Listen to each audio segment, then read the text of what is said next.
wulf, wulf, wulf.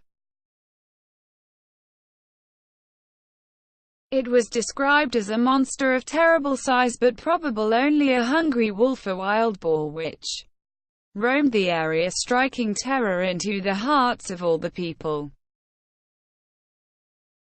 No, it was not a dog's head, but probably of one of the wild canines, a wolf or perhaps a jackal.